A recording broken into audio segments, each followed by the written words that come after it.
కేంద్రం మంజూరు చేసే ఇళ్లకు ఇందిరమ్మ పేరు పెడతామంటే ఒక్క ఇల్లు ఇచ్చే ప్రసక్తే లేదన్నారు కేంద్ర మంత్రి బండి సంజయ్.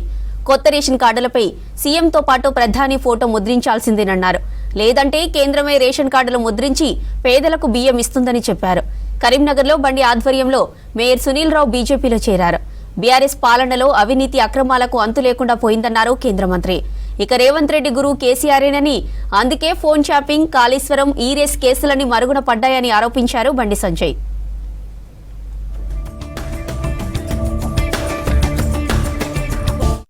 నరేంద్ర మోడీ గారి ప్రభుత్వం పైసలు ఇస్తే స్మార్ట్ సిటీ పైసలను డైవర్ట్ చేసింది బీఆర్ఎస్ పార్టీ ప్రభుత్వం. ఒక్క పైసలే. నేను హైదరాబాద్ లో మీటింగ్ లో గొడవ చేసిన తర్వాత, సీరియస్ గా వార్నింగ్ ఇచ్చిన తర్వాత కరీంనగర్ కు, వరంగల్ కు నిధులు అప్పుడు బీఆర్ఎస్ పార్టీ ప్రభుత్వం విడుదల చేసింది. కానీ ఏ ఒక్క రోజు కరీంనగర్ స్మార్ట్ సిటీ అభివృద్ధి విషయంలో నన్ను పాల్గొనే అవకాశం లేకుండా చేసిన 10 సంవత్సరాలు. ఎక్కడ కనీసం కొబ్బరిగా కొట్టే అవకాశం లేకుండా చేసిన 10 సంవత్సరాలు. ఇవాళ ఏమైంది బీఆర్ఎస్ పార్టీ ప్రభుత్వంలో? పూర్తి అవినీతి అక్రమాలకు ఒక అండగా బీఆర్ఎస్ పార్టీ ప్రభుత్వం ఉండే. ఇవాళ మళ్ళీ ఉన్న మారిందంటే ఇప్పుడు ఇంకా పోయిన పరిస్థితి. ఇలా రోజుకో విషయాన్ని పైకి తీసుకొస్తూ ఇవాళ అర్థం పడతలేని విషయాన్ని బయట తీసుకొచ్చి ప్రజల దృష్టి మళ్లించే ప్రయత్నం ఇలా కాంగ్రెస్ పార్టీ చేస్తున్నది. బీఆర్ఎస్ పార్టీ ఏం చేసిందో కాంగ్రెస్ పార్టీకి అదే చెప్తున్నది. రేవంత్ రెడ్డికి గురువు ఎవరంటే కేసీఆర్ గురువు. కేసీఆర్ ఏం చేసినా సేమ్ అదే రేవంత్ రెడ్డి చేస్తున్నారు. రేవంత్ రెడ్డి చేస్తున్నారు తప్ప రేవంత్ రెడ్డి గారి పండితనంలో కొత్తదనం అనేది ఎక్కర్లేదు.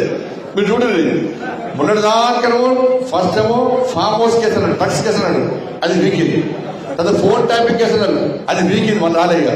కాళేశ్వరం కేసు అన్నారు, అది పోయింది, వాళ్ళు రాలేదు. మళ్ళీ ఒక్కొక్క కేసు తీసుకొస్తాం, మళ్ళీ కనబడదు. మరి ఏమైతే ఫోన్ ట్యాపింగ్ కేసు మూడదాకా ఉండే కదా, ఇప్పుడు ఎక్కడ పేపర్ కనబడుతుంది ఫోన్ ట్యాపింగ్ కేసు. ఇక చూడు, కేసీఆర్ కూడా రేపే అరెస్ట్ అని చెప్పి ఈయన మాట్లాడారు, వాళ్ళు మాట్లాడారు. మళ్ళీ 15 రోజుల నుంచి ఫోన్ ట్యాపింగ్ కేసు లాపత అరెస్ట్ ఉష్కాకాయ. ఇంద్రమ్మ ఇల్లు అన్నాడు కొత్తగా. బిడ్డ, ఇంద్రమ్మ ఇల్లు అని పేరు పెడితే కేంద్ర ప్రభుత్వం నుంచి ఒక్క ఇల్లు రాసి పెట్టుకోండి. ఇచ్చేది ప్రధానమంత్రి ఆవాస్ యోజన. నరేంద్ర మోడీ గారి ప్రభుత్వం ప్రధానమంత్రి ఆవాస్ యోజన కింద తెలంగాణ రాష్ట్రానికి ఇల్లు ఇవ్వడానికి సిద్ధంగా ఉంది.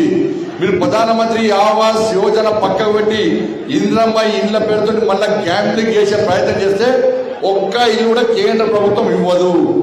రేషన్ కార్డుల మీద నరేంద్ర మోడీ గారి ఫోన్ ఇచ్చేది, రేషన్ ఇచ్చేది కేంద్ర ప్రభుత్వం, మీకు బియ్యం ఇచ్చేది కేంద్ర ప్రభుత్వం, ఒక్క పప్పులు ఉప్పులు ఇచ్చేది కేంద్ర ప్రభుత్వం.